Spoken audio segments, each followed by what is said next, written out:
दोस्तों, स्वागत है आपका मेरी इस नई कहानी में। नियति आज बहुत बेचैन है। आज ऑफिस से आने के बाद उसने ना घर बात की और ना ही किसी फ्रेंड से। वैसे तो रोज़ ऑफिस से आने के बाद माँ से ज़रूर बात करती थी। नियत एक वेल एजुकेटेड लड़की है जो एक मल्टीनेशनल कंपनी में जॉब करती है। जॉब की वजह से घर से दूर रहती है।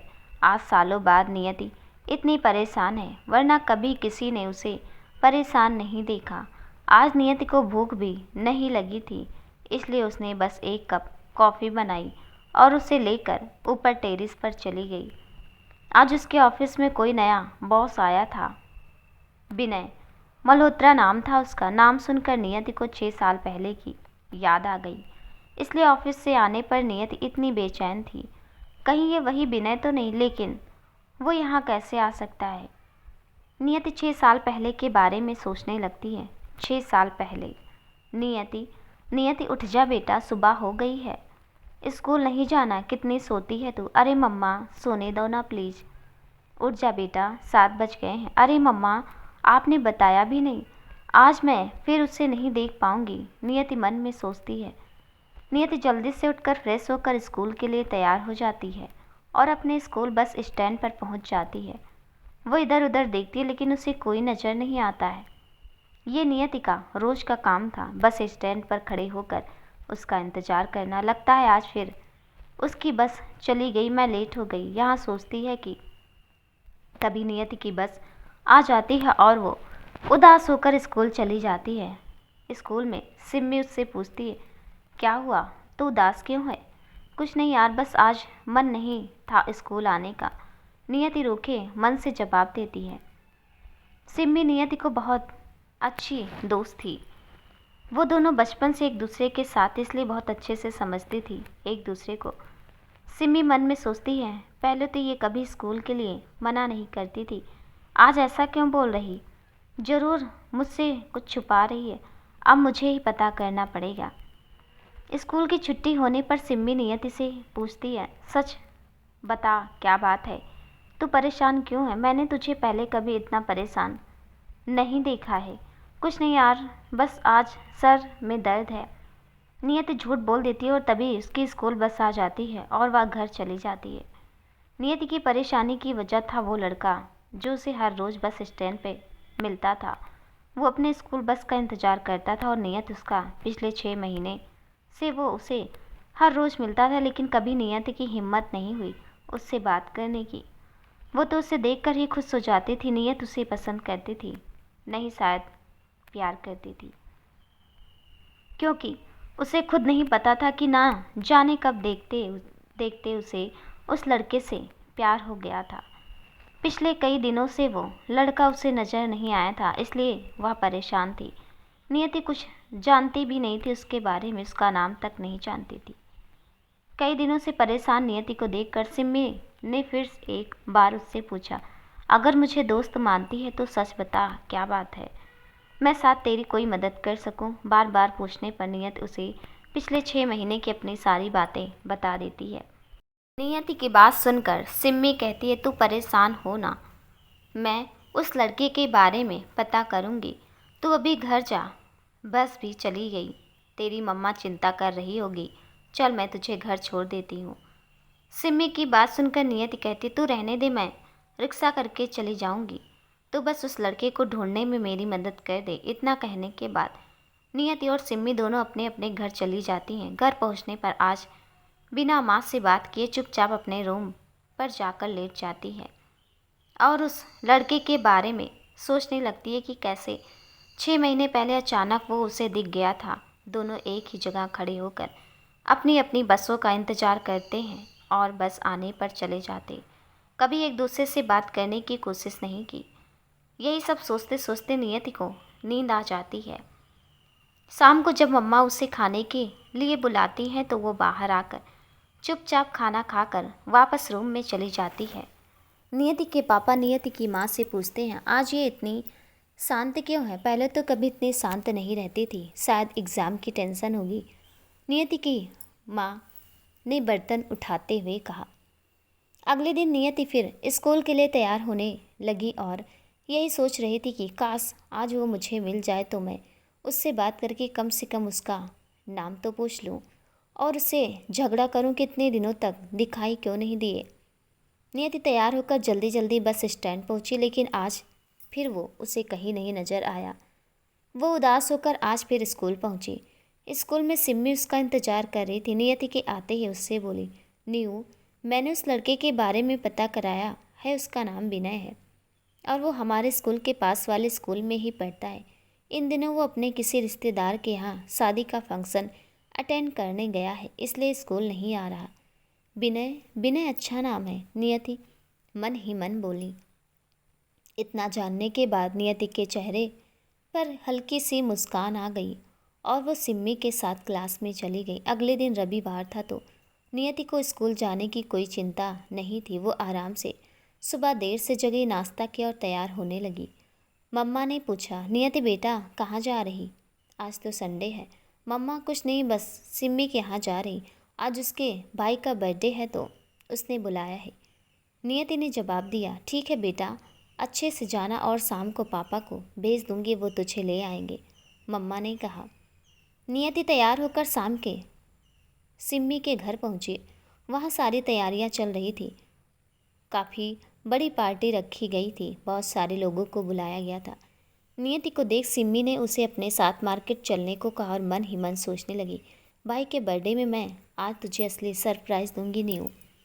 मार्केट में काफ़ी खरीदारी करने के बाद शाम को दोनों घर आई।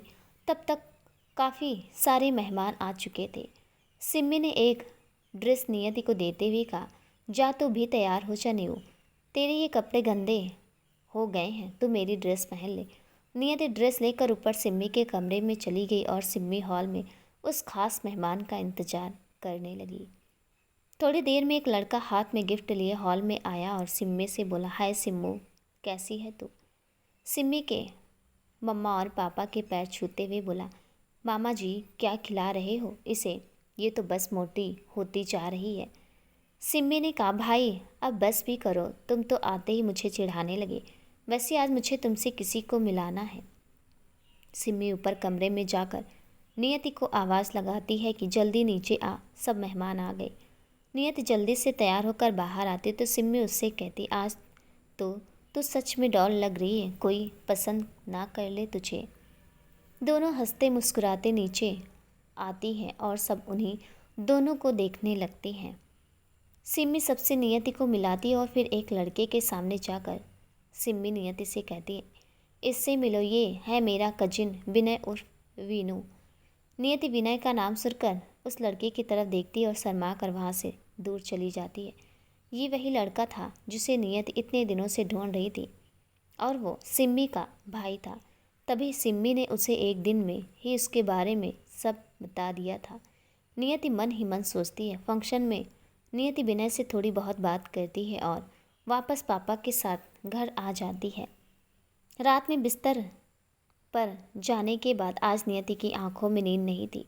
वो पूरे टाइम विनय के बारे में सोचती रहती है। सुबह जल्दी जल्दी तैयार होकर वो नाश्ता करके बस स्टैंड पहुंचती है। आज वहां उसे विनय खड़े दिखाई देता है। वो नियति को देख कर हेलो करके हल्की स्माइल देता है। नियति भी स्माइल करती है। तभी विनय की बस आ जाती है और वो स्कूल चला जाता है। विनय 12th में था जबकि नियति 11th में थी।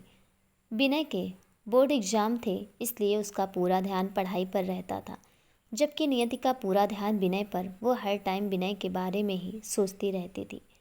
पढ़ाई से उसका मन हटने लगा था। वो बस विनय से बात करना चाहती थी, उसे अपने दिल की बात बताना चाहती थी, लेकिन उसे अभी तक मौका नहीं मिला था। एक महीने बाद नियति शाम को बैठे लैपटॉप पर फेसबुक चला रही थी। तभी उसके पास एक रिक्वेस्ट आई, विनय मल्होत्रा वीनू। नियति के फेस पर स्माइल आ गई और उसने बिना कुछ देखे ही उसकी रिक्वेस्ट एक्सेप्ट कर ली और हाय का मैसेज भी कर दिया। काफ़ी देर इंतज़ार करने के बाद भी जब विनय ऑनलाइन आया तो नियति लॉग आउट करके पढ़ने चली गई। विनय के एग्ज़ाम हो चुके थे लेकिन अब नियति 12th में पहुंच गई थी। उसके बोर्ड्स थे इस बार। नियति का मन पढ़ाई में बिल्कुल नहीं लग रहा था। वो बार बार विनय फेसबुक ओपन करके देख रही थी। जब विनय ऑन नहीं आया तो नियति लैपटॉप बंद करके सो गई। अगले दिन सुबह जागकर नियति तैयार होकर बस स्टैंड पहुंचती है, जहां उसके चेहरे पर एक अलग ही सुकून है। उसकी नज़र आज किसी को तलाश नहीं रही, क्योंकि अब उसे भी पता है कि अब विनय को स्कूल नहीं जाना और वो उसे यहाँ नहीं मिलेगा। स्कूल में नियति सिम्मी से मिलती है और उससे विनय के बारे में बात करती है। सिम्मी नियति को बताती है कि अब भाई आगे की पढ़ाई के लिए दूसरे शहर जा रहे हैं। सिम्मी की बात सुनकर नियति फिर उदास हो जाती है। उसे लगता है कि वो विनय को खो देगी।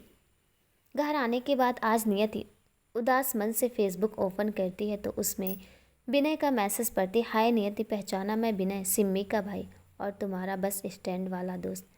स्माइली स्टिकर के साथ नियति उससे बात करती, उसके बारे में जानने की कोशिश करती। विनय से बात करके नियति को ऐसा लगता है कि कहीं ना कहीं विनय भी उसे पसंद करता है। विनय से बात करते करते नियति को 1 महीना बीत जाता है, लेकिन नियति उससे अभी भी फ़ोन पर बात नहीं करती। एक दिन बात करते करते विनय नियति को बताता है कि उसका दिल्ली के कॉलेज में एडमिशन हो गया है और अगले हफ्ते उसे दिल्ली जाना है। नियति को ये बात पहले से पता थी, लेकिन उसे लगता था शायद सिम्मी ऐसे ही बोल रही हो। लेकिन अब नियति उदास हो जाती है और विनय से उसका नंबर मांगती है। विनय भी बिना कुछ बोले उसे नंबर अपना दे देता है।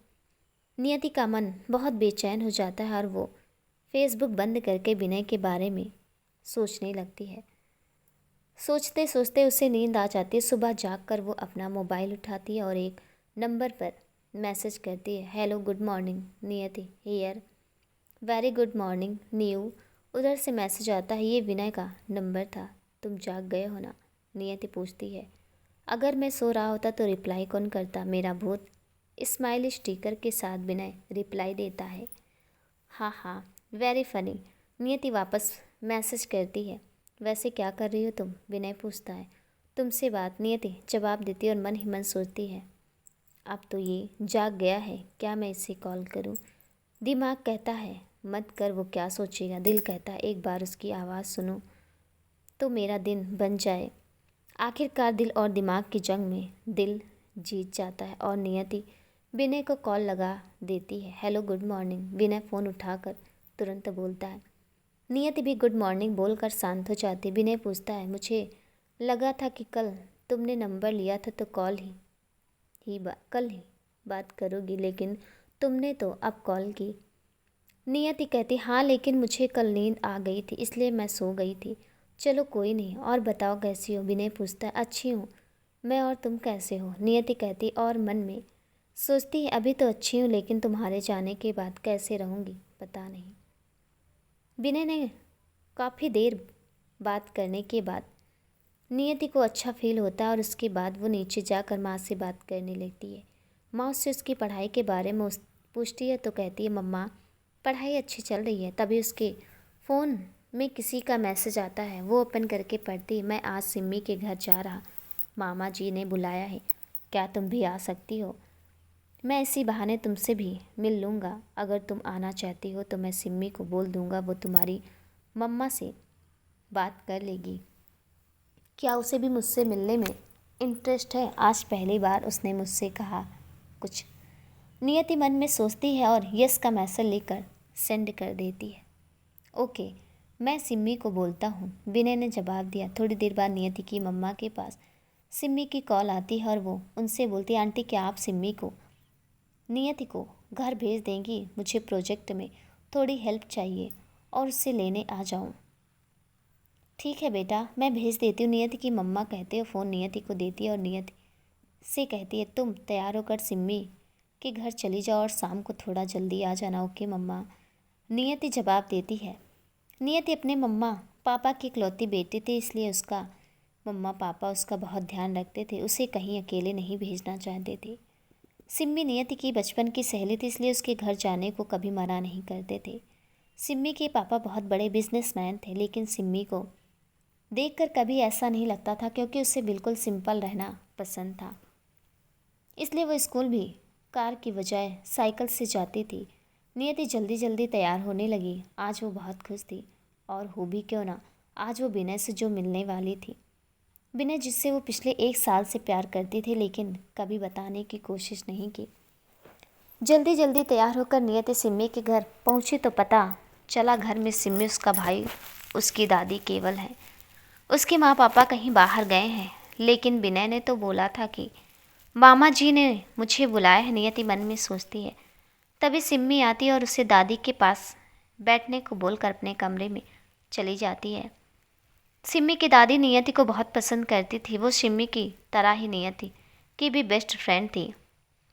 सिम्मी अपनी हर बात दादी को बताती थी और उसने विनय और नियति की बात भी उन्हें बता दी थी। दादी बस मुस्कुरा कर नियति से बात कर रही थी। तभी हॉल में विनय आया और उसने आकर अपनी नानी जी के पैर छुए। नियति ने विनय को देखा और शर्मा कर अपनी आंखें नीचे कर ली। आज विनय कुछ ज़्यादा ही अच्छा लग रहा था नियति को। विनय भी नियति को हाय बोल कर ऊपर सिम्मी के कमरे में चला गया। ये दोनों ऊपर रूम में क्या खिचड़ी पका रहे हैं, नियति मन में ही मन सोचने लगी। तभी सिम्मी नीचे आई और नियति को अपने साथ ऊपर ले गई। सिम्मी ने नियति को एक ड्रेस पहनने को दी और तैयार होकर अपने रूम में आने को कहा। नियति ने पहले तो मना किया, लेकिन जब सिम्मी ने विनय की कसम दी तो वो मान गई और तैयार होकर सिम्मी के रूम में गई। रूम बाहर से बंद था। नियति ने जैसे ही हल्का सा गेट पर धक्का दिया, गेट खुल गया और अंदर का नज़ारा देखकर नियति की आंखें खुली की खुली रह गई। रूम की लाइट ऑफ थी। टेबल में गुलाब की पंखुड़ियाँ बिखरी पड़ी थी और पूरा रूम कैंडल्स और बैलून से सजाया था। तभी पर्दे के पीछे से विनय और Simmi happy birthday to you, happy birthday you कहते हुए निकले। अरे आज डेट क्या है? आज तो 22 अप्रैल है। आज तो मेरा बर्थडे है और मैं अपना बर्थडे ही भूल गई। नियति दास होते हुए बोली, क्या हुआ, तू भूल गई? लेकिन मुझे तो याद था और मैंने ही भाई को बताया था और फिर हम दोनों ने ये प्लान किया तुझे सरप्राइज़ देने का। सिम्मी ने हंसते हुए कहा, लेकिन मम्मा पापा ने भी मुझे विश नहीं किया। नियति फिर उदास होते हुए बोली, वो मैंने उन्हें मना किया था, शाम को घर चलना, तब तेरे लिए सरप्राइज है। सिम्मी फिर बोली, अब कोई केक काटेगा? मेरे पेट में चूहे कूद रहे हैं। विनय हंसते हुए बोला। फिर नियत ने केक काटा और फिर उसने सिम्मी को खिलाया। विनय बोला, सारी मेहनत मेरी और केक सिम्मी को। नियति ने हंसते हुए विनय को भी केक खिलाया। फिर दोनों ने सारा केक मिलकर नियति के फेस पर लगा दिया। आज पहली बार अपने बर्थडे पर नियति खुश थी। तभी विनय ने अपने पॉकेट से एक छोटी सी ब्रेस्ट वॉच निकाल कर नियति को गिफ्ट की। नियति ने मना किया तो सिम्मी बोली, रख ले भाई, पहली बार किसी लड़की को कुछ गिफ्ट कर रहा, वरना तो आज तक इसने अपनी बहनों को भी कुछ नहीं दिया। नियति अपना हाथ आगे करती है तो विनय उसके हाथ में वॉच बांध देता है। मैं दादी को केक खिला कर आती हूँ, तुम लोग बातें करो तब तक। इतना कहकर सिम्मी नीचे चली जाती है। अब रूम में नियति और विनय अकेले हैं। तभी विनय नियति से कहती है, नियति से कहता है, न्यू मुझे तुमसे कुछ कहना है और इससे बेहतर दिन इसके लिए कोई और नहीं हो सकता। वो अपने पास से एक रोज़ निकाल कर नियति को देता है और कहता है, आई लव यू न्यू, क्या तुम सारी ज़िंदगी मेरे साथ रहोगी? Will you be mine for ever? नियति ये सुनकर बिल्कुल खामोश हो जाती है और मन ही मन सोचती है, यही तो मैं भी कहना चाहती थी और इसने कितनी आसानी से कह दिया। इससे बेहतर गिफ्ट तो मेरे लिए कुछ हो ही नहीं सकता। और मुस्कुराते हुए कहती है, विनय जानते हो, मैंने जब तुम्हें पहली बार देखा था तभी मुझे तुमसे प्यार हो गया था, लेकिन कभी कह नहीं पाई। मगर आज तुमने कितनी आसानी से कह दिया, आई लव यू टू विनय। मैं हमेशा से तुम्हारी ही हूँ। अब अगर प्यार इजहार हो गया हो तो कुछ खा भी लिया जाए भाई भाभी। सिम्मी दरवाजे पर खड़ी होकर बोली। नियति शर्मा कर आंखें नीचे कर लेती है और फिर सिम्मी खाना ले आती है। फिर तीनों साथ मिलकर खाना खाते हैं। बीच बीच में नियति और विनय दूसरे को देखकर मुस्कुरा देते हैं और सिम्मी उन दोनों को देखकर मुस्कुरा देती है। शाम को विनय वापस अपने घर चला जाता है और सिम्मी नियति के साथ उसके घर पहुंचती है। ज़्यादा उसके पापा मम्मा ने उसके लिए पार्टी होती है। वो नियति को देखकर उसे बर्थडे विश करते हैं और उसे उसका गिफ्ट देते हैं, नई स्कूटी। नियति स्कूटी को देखकर बहुत खुश हो जाती है। सब मिलकर पार्टी एंजॉय करते हैं और फिर सिम्मी अपने घर चली जाती है। रात में न्यू विनय को कॉल करती है और फिर दोनों रात भर बात करते हैं। दोनों एक दूसरे के लिए प्यार बढ़ता जा रहा था और साथ ही साथ दूर जाने का टाइम भी आ रहा था। एक हफ्ते बाद विनय के दिल्ली जाने का टाइम आ गया और वो दिल्ली जाने से पहले एक लास्ट बार नियति से मिला। उसने पहली बार नियति के माथे पर किस किया और जल्दी वापस आने का वादा करके कह के चला गया। विनय दिल्ली तो चला गया लेकिन वो अपना दिल और दिमाग सब कुछ नियति के पास छोड़ गया था। उसके लिए नियति सब कुछ थी। नियति भी बहुत खुश थी। आखिर उसका प्यार उसे मिल गया था जिससे वो पिछले 1 साल से बिना कुछ कहे ही प्यार करती थी। आज वो उसके साथ था। विनय ने दिल्ली में कॉलेज जाना शुरू कर दिया था और नियति भी 12th में थी। उसके भी स्कूल शुरू हो गए थे। नियति अब रोज़ स्कूल तो जाती लेकिन मन उसका विनय के पास ही लगा रहता। सिमी उससे कहती, अरे नियति कभी तो भाई के ख्यालों से बाहर निकल आया कर। हम लोग भी इस दुनिया में हमारा भी ख्याल कर लिया करो। भाभी जी, अरे तू तो मेरी जान है, तुझे कैसे भूल सकती हूँ। तेरी वजह से ही तो आज मुझे मेरा प्यार मिल पाया है, नियति हंसते हुए कहती है। रोज़ सुबह शाम नियति और विनय फ़ोन पर बात करते हैं, एक दूसरे को दिन की सारी बातें बताते हैं। एक ही बात करते करते ऐसी बात करते करते दिवाली आ जाती है। विनय दिवाली की छुट्टियों में घर आता है और वो नियति के लिए एक छोटा सा प्यारा सा टेडी लेकर आता है। नियति बहुत खुश होती है विनय से टेडी लेकर और कहती है, अब मैं इसका नाम वीनू रखूँगी। जब भी मुझे तुम्हारी याद आएगी तो मैं इससे ही बात कर लिया करूँगी। Thank you, I love you so much Vinu. I love you too my cute doll. तुम ऐसे खुश रहा करो हमेशा। नियति और विनय दिवाली की छुट्टियों में ज़्यादा से ज़्यादा टाइम एक दूसरे के साथ बिताते हैं। कभी मूवी तो कभी घूमने गए वो दोनों। छुट्टियां खत्म होते विनय वापस जाने लगता है तो नियति उसे स्टेशन तक छोड़ने चली जाती है। एक दूसरे को देखकर आज पहली बार दोनों की आंखों में आंसू आ जाते हैं। पता नहीं क्यों आज दोनों को एक दूसरे से दूर जाना अच्छा नहीं लग रहा था। ऐसा लग रहा था ये दोनों की आखिरी मुलाकात हो। दिवाली के बाद विनय और नियति वापस से अपनी पढ़ाई में लग जाते हैं। नियति के बोर्ड एग्ज़ाम के डेट भी आ जाती है। उसने इस बार बिल्कुल भी पढ़ाई नहीं की थी, उसे बहुत मेहनत करनी पड़ रही थी। वो अब विनय से ज़्यादा बात नहीं कर पाती थी। बस विनय के बर्थडे पर नियति ने पूरी रात विनय से बात की थी। विनय के भी सेमेस्टर एग्ज़ाम थे तो वो भी अपनी पढ़ाई में बिजी था। विनय के मम्मी पापा दिल्ली में ही सेटल हो गए थे तो अब वो फैमिली के साथ ही रहता था, इसलिए वो अब नियति से मिलने भी नहीं आ पाता था। फिर भी वो दोनों थोड़ी सी देर बात करके ही खुश हो जाते थे। उन्हें तो बस एक दूसरे की आवाज़ सुनकर ही खुशी मिल जाती थी। लेकिन कहते हैं ना, ज़्यादा खुशी को अक्सर नज़र लग जाती है। वही नियति के साथ हुआ था। नियति के एग्ज़ाम ख़त्म होने वाले थे, बस 2 एग्ज़ाम ही बाकी थे। तभी एक दिन उसने विनय को फ़ोन लगाया किया। उसका फ़ोन बंद आ रहा था। वो पूरे दिन फ़ोन करती रही, विनय का फ़ोन बंद ही आ रहा था। उसने सिम्मी को कॉल करके पूछा तो सिम्मी ने बताया उसे कुछ नहीं पता। नियति बहुत परेशान थी। उसने कुछ पढ़ाई नहीं की, बस बिना पढ़े एग्ज़ाम देने चली गई। एग्ज़ाम से आने के बाद उसने विनय को वापस फ़ोन लगाया लेकिन उसका फ़ोन बंद आ रहा था। नियति ने विनय को सोशल साइट पर भी ढूंढने की कोशिश की लेकिन वो उसे वहाँ भी कहीं नहीं मिला। अब नियति बहुत परेशान थी। 3 दिनों से उसकी विनय से बात नहीं हुई थी। कहाँ है वो? एक दिन भी विनय से बात किए बिना नहीं रह पाती थी। पिछले 2 सालों से ऐसा उसने विनय के अलावा कुछ सोचा ही नहीं था। उसके एग्ज़ाम भी ख़त्म हो गए थे। नियति को कुछ समझ ही नहीं आ रहा था कि विनय को कुछ हुआ क्या है, वो कहाँ है, कैसा है। जब नियति के लिए सारे दरवाजे बंद हो गए तो वो पूरी उम्मीद के साथ सिम्मी के घर गई, लेकिन वहाँ उसके साथ जो हुआ उसने कभी सोचा भी नहीं था। सिम्मी के घर पहुँचने पर नियति को देखकर पहले तो सिम्मी बहुत खुश हुई, लेकिन जब नियति ने विनय के बारे में सिम्मी से पूछा तो सिम्मी ने कहा, मुझे भाई के बारे में तुमसे कुछ बात नहीं करनी है। वो बस अब तुमसे बात नहीं करना चाहते। मैं और कुछ नहीं जानती उनके बारे में।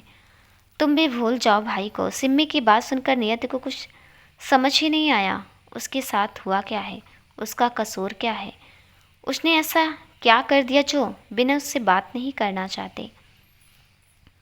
नियति चुपचाप घर वापस आ गई। उसने सुसाइड करने की भी कोशिश की, लेकिन माँ पापा ने बचा लिया। सिम्मी ने भी उससे बात करना बंद कर दिया। बिल्कुल अकेली हो गई थी नियति। एग्ज़ाम का रिजल्ट आ गया था। वो अच्छे नंबरों से पास हुई थी, लेकिन उसे कोई खुशी नहीं हुई। नए कॉलेज में एडमिशन ले लिया लेकिन नियति हंसना क्या, मुस्कुराना भी भूल गई थी। 3 साल तक वो कॉलेज में तो रही, लेकिन बिल्कुल ऐसे इंसान बन के जिसमें जान तो थी, लेकिन वो जिंदा नहीं थी।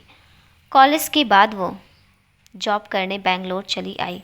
उसे अब ये यकीन था कि अब विनय कभी नहीं आएगा।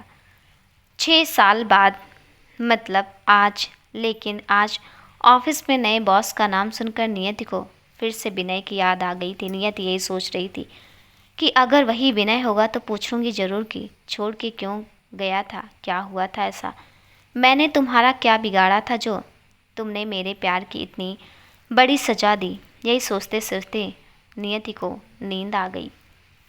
अगले दिन रविवार था इसलिए नियति के ऑफिस का हॉलीडे था। नियति आराम से सोती रही। 11 बजे मम्मा की कॉल से नियति की आँख खुली। मम्मा से बात करने के बाद नियति फ्रेश होकर कॉफ़ी बनाने किचन में गई। कॉफ़ी लेकर सोफे में बैठकर कुछ सोचने लगी। उसके बाद उसने अपना फ़ोन उठाया और उसमें एक नंबर मिलाया। उधर से आवाज़ें, हेलो हेलो, कौन? ये सिम्मी थी, जिसको सालों बाद नियति ने फ़ोन लगाया था। नियति की आंखों से आंसू बहने लगे। फिर संभल कर बोली, हेलो, मैं नियति। हाय सिम्मी, कैसी है तू? मैं ठीक हूँ, तू कैसी है? अब याद आई तुझे मेरी? तूने भाई की वजह से मुझे भी छोड़ दिया। नियति, क्यों? तू तो मेरे बचपन की दोस्त थी, फिर भी तूने मुझसे सारे रिश्ते तोड़ दिए। बस इतनी ही दोस्ती थी ना हमारी। सॉरी सिम्मी, मुझे उस वक्त कुछ समझ ही नहीं आया मैं क्या करती। तू तो जानती है विनय से मैं कितना प्यार करती थी। उसके बिना रहना मेरे लिए मुश्किल था, और तुझे देखती तो हमेशा उसकी याद आती, इसलिए तुझसे दूर हो गई मैं अच्छी हूँ, नियति ने आंसू पोंछते हुए कहा। आज सालों बाद नियति इतना रोई थी। आज उसे अपनी गलती का एहसास भी हो गया था कि उसने विनय के किए की सज़ा सिम्मी को दी थी। वो तो खुद अब सिम्मी की गुनहगार थी। और तू अभी कहाँ है? सिम्मी ने नियति से पूछा। मैं बेंगलोर में हूँ, और तुझसे एक बात पूछूं? सच सच बताएगी? नियति ने कहा, हाँ पूछ, मैं तुझसे कभी झूठ नहीं बोलती। सिम्मी बोली। विनय इस टाइम पर कहाँ है? नियति ने पूछा। सिम्मी पहले तो थोड़ा शांत हो गई, फिर बोली, भाई कुछ दिनों पहले तक तो दिल्ली थे, लेकिन वो बेंगलोर जाने की बात कर रहे थे। इतना बोलकर सिम्मी चुप हो गई। ओके थैंक्स, नियति बोली। काफ़ी देर बात करने के बाद नियति ने कॉल कट कर दी। अब तो भाई का सच नियति को पता चल ही जाएगा, और वो आज भी भाई से उतना ही प्यार करती है। वो अपने आप को कैसे संभालेगी? भाई को तो पता भी नहीं नियति बेंगलोर में है। अब तो मैं उसको बता भी नहीं पाऊंगी। सिम्मी सोचने लगती है। उसकी आंखों से आंसू बहने लगते हैं।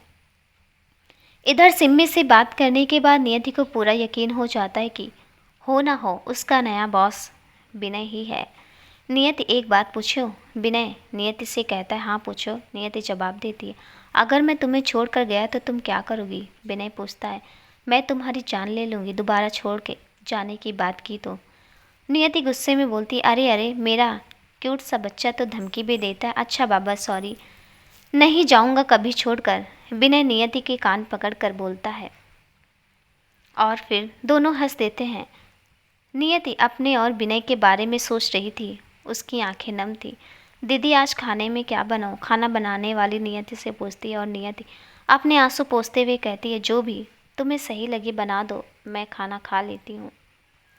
खाना खाने के बाद नियति कमरे में जाकर अपनी और विनय की एक एक बात याद करके रोती है, और रोते रोते सो जाती है। अगले दिन सुबह जागकर नियति जल्दी जल्दी तैयार होकर ऑफिस पहुंचती। आज उसे हर हाल में अपने और विनय के सवालों का जवाब चाहिए था। ऑफिस में अभी ज़्यादा लोग नहीं आए थे, अभी बॉस भी नहीं आए थे। नियति जाकर अपने काम करने लगी। तभी उसकी सहकर्मी रीता उसके पास आकर उससे कहती, नए बॉस को देखा है, कितना स्मार्ट है। नियति कहती है, मुझे क्या लेना देना नए बॉस से। चल कोई नहीं, मैं तो बस ये बताने आई थी कि नए बॉस ने आज मीटिंग के लिए बुलाया है 11 बजे। ठीक है, मैं पहुंच जाऊंगी। देखना तो नियति भी चाहती थी नए बॉस को। 4 साल पहले देखा था उसने विनय को, ना जाने वो अब कैसा दिखता होगा। लेकिन मुझे उससे कोई मतलब नहीं है, मुझे बस अपने सवालों के जवाब पूछने हैं उससे। नियति मन ही मन सोचती है। 11 बजे सब मीटिंग के लिए बॉस के ऑफिस पहुंचते हैं। सब एक एक करके बॉस से मिलते हैं। नियति सबसे बाद में पहुंचती है। नियति को देखकर विनय के चेहरे का रंग उड़ जाता है और वो खामोश हो जाता है। हेलो सर, मैं नियति। नियति कहती है। नियति को तो पहले ही जान गई थी ये उसका ही विनय है, लेकिन विनय को कुछ समझ ही नहीं आ रहा था कि वो क्या बोले। जिस इंसान से वो पिछले 4 सालों से भाग रहा था वो अचानक सामने आ जाएगा, उसने कभी सोचा नहीं था। हेलो हेलो मिस नीति नियति। विनय के शब्द लड़खड़ा रहे थे। सामने बैठने के बाद सबके बैठने के बाद विनय ने सबको काम समझाया, लेकिन उसने नियति को एक भी बार नहीं देखा, जबकि नियति पूरे टाइम विनय को ही देखती रही। मीटिंग के बाद सब अपने अपने काम में लग गए। बस 2 ही इंसान ऐसे थे जिन्हें ये नहीं समझ आ रहा था कि वो क्या करें। नियति विनय से सवाल पूछना चाहते लेकिन पूछ नहीं पा रही थी, और विनय नियति को देखना तो चाहता था, उससे बात करना चाहता था, लेकिन कह नहीं सकता था। जब विनय से रहा नहीं गया तो वो ऑफिस से घर चला आया। आज सालों बाद उसने नियति को देखा था। उसका मन नियति को गले लगाकर रोने का था, लेकिन वो नहीं कर सकता। आज पूरी रात विनय सो नहीं पाया। विनय यही सोच रहा था कि मैं हर रोज़ नियति को उदास नहीं देख सकता, लेकिन सच भी तो नहीं बता सकता, वरना वो पूरी तरह टूट जाएगी। मेरा उससे दूर रहना ही सही है। वो मुझसे नफ़रत ही करे तो ही अच्छा है। मैं उसकी ज़िंदगी तो ख़राब नहीं कर सकता। उधर नियति भी अपने सवालों को लेकर पूरी रात सो नहीं पाई थी। अगली सुबह नियति जल्दी से तैयार होकर ऑफिस के लिए निकल गई। विनय भी नियति को देखने के लिए ऑफिस जल्दी चला आया था। नियति ने देखा ऑफिस में इक्का दुक्का लोग ही आए थे। उसने पियून से बॉस के बारे में पूछा तो नियति बिना कुछ सोचे समझे सीधे विनय के केबिन में चली गई।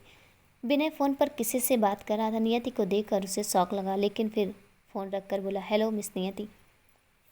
विनय इससे पहले कुछ और बोलता, नियति ने सीधे विनय से सवाल किया, विनय तुमने ऐसा क्यों किया? अगर तुम्हें मुझसे प्यार नहीं था तो पहले ही बोल देते। तुमने क्यों मेरी लाइफ बर्बाद की? क्यों विनय, क्यों? तुमने कभी सोचा कैसे जीऊँगी मैं, जबकि तुम्हें पता था ना मैं तुम्हारे बिना रह सकती थी। इतना कहकर नियति वहीं बैठकर रोने लगी। विनय के दिल में आया कि वो जाकर नियति को गले लगा ले, उसे रोने न दे, लेकिन वो मजबूर था, क्योंकि अगर नियति को उसके प्यार का एहसास हो गया तो वो उसे कभी नफ़रत नहीं कर पाएगी। नियति, वो सब खत्म हो चुका है। जो भी हमारे बीच था वो प्यार नहीं, सिर्फ अट्रैक्शन था। अब मुझे उस बारे में कोई बात नहीं करनी। सो बेटर रहेगा मिस नियति आप भी ना करें। आप यहाँ मेरी एम्प्लॉय हैं, मैं आपका बॉस, इसलिए मैनर से बात करें।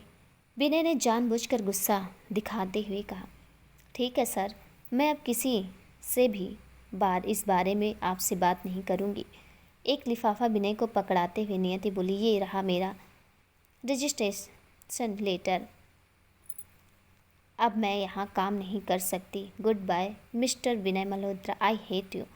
अब आप दोबारा कभी मेरी शक्ल भी नहीं देखेंगे। इतना बोलकर नियति आंसू पोंछते हुए विनय के केबिन से बाहर निकलकर अपना बैग लेने के बाद ऑफिस से बाहर निकल गई। नियति के जाने के बाद विनय वहीं कुर्सी में बैठ गया। उसके आंसू रुकने का नाम ही नहीं ले रहे थे। उसने इस दुनिया में जिससे सबसे ज़्यादा प्यार किया था, उसका दिल एक बार फिर उसने दुखा दिया था। अब तो सच में नियति उससे नफ़रत करने लगी थी। नियति कभी विनय की शक्ल नहीं देखना चाहती थी। यही सोचते सोचते विनय वहीं ऑफिस में बेहोश हो गया। थोड़ी देर बाद जब मैनेजर केबिन में आया तो उसने विनय को बेहोश देखा तो विनय के डैड को कॉल किया और वो उसे जल्दी जल्दी सिटी हॉस्पिटल ले गए। विनय के डैड के आंसू रुक नहीं रहे थे, क्योंकि शायद उन्हें आने वाला वक्त का पता था। वो डॉक्टर से बोले, डॉक्टर, मेरा बेटा सही हो जाएगा ना? देखिए मिस्टर मल्होत्रा, हमने आपको पहले ही बता दिया था, ये उसकी लास्ट स्टेज है और कब क्या हो जाए हम कुछ कह नहीं सकते, डॉक्टर ने कहा। विनय के डैड वहीं ज़मीन पर बैठ गए। इधर नियति इन सब बातों से बेखबर ऑफिस से अपने फ्लैट पर गई। मम्मा को कॉल करके अपने आने की बात बताई और जल्दी जल्दी अपना सामान पैक करने लगी। वो रोते रोते अपना सामान पैक कर रहे थे और विनय की कही बात एक एक बात सोच रही थी। सामान पैक करके वो स्टेशन के लिए निकल गए। स्टेशन पर बैठकर वो ट्रेन का वेट कर रही थी, लेकिन ट्रेन आने में अभी 30 मिनट बाकी थे कि तभी नियत का फ़ोन बजा। फ़ोन विनय के डैड का था। हेलो, कौन? नियति ने पूछा। हेलो नियति बेटा, मैं विनय का डैड बोल रहा हूँ, तुम जल्दी से सिटी हॉस्पिटल आ जाओ। विनय बार बार तुम्हारा ही नाम ले रहा है। हॉस्पिटल का नाम सुनते नियति के दिमाग काम करना ही बंद कर दिया। क्या हुआ विनय को? उसे कुछ समझ ही नहीं आ रहा था। वो जल्दी से स्टेशन से निकलकर टैक्सी लेकर हॉस्पिटल पहुंची। हॉस्पिटल के बाहर ही उसे सिम्मी मिल गई। सालों बाद सिम्मी नियति से मिली थी। तुम यहाँ कब आई? नियति ने पूछा। कल ही आई हूँ, भाई ने बुलाया था, सिम्मी बोली, और फिर दोनों जल्दी जल्दी हॉस्पिटल के अंदर गई। सिम्मी विनय के डैड को जानती थी, इसलिए उसने नियति को बताया। नियति ने जब विनय के डैड से पूछा कि विनय को क्या हुआ है, तो उन्होंने बताया कि उसे दिल की बीमारी है और उसके पास अब ज़्यादा टाइम नहीं है। वो अब आखिरी टाइम में नियति से मिलना चाहता है। नियति को ऐसा लग रहा था कि वो जल्दी जल्दी भागते हुए विनय के आईसीयू वार्ड की तरफ बढ़ गई। डॉक्टर ने उसे अकेले मिलने की इजाज़त दे दी। नियति को देखकर विनय की आंखों में आंसू आ गए और वो बोला, जा रहा मैं, अब कभी अपनी शक्ल नहीं दिखाऊंगा। नियति अपने हाथों से उसका मुंह बंद कर दिया और उसके पास बैठ गई। तुमने मुझे क्यों नहीं बताया विनय? प्यार करते थे ना मुझसे, फिर सारी तकलीफ़ अकेले ही क्यों सहते रहते? नियति ने उसके सर पर हाथ फेरते हुए क्या बताता। नियति तुम्हें मैं उस दिन तुमसे बात करने के बाद मुझे चक्कर आ गए। डैड हॉस्पिटल ले गए तो डॉक्टर ने बताया कि मुझे दिल की बीमारी है। मेरे पास कुछ सालों ही टाइम था, कितना ये भी नहीं पता था। मुझे कभी भी कुछ हो सकता था। पहले तो मैं बहुत रोया, मुझे मौत से डर नहीं लगता था नियति, लेकिन तुमसे मिलने के बाद मैं और ज़िंदगी जीना चाहता था, तुम्हारे साथ सारी ज़िंदगी गुजारना चाहता था। लेकिन फिर मैंने फ़ैसला किया कि मैं अपने लिए तुम्हारी ज़िंदगी बर्बाद नहीं करूँगा। मैंने सिम्मी को सब बता दिया और उसे अपनी कसम दे दी, और मैंने सारे नंबर भी बंद कर दिए, खुद को सबसे दूर कर लिया।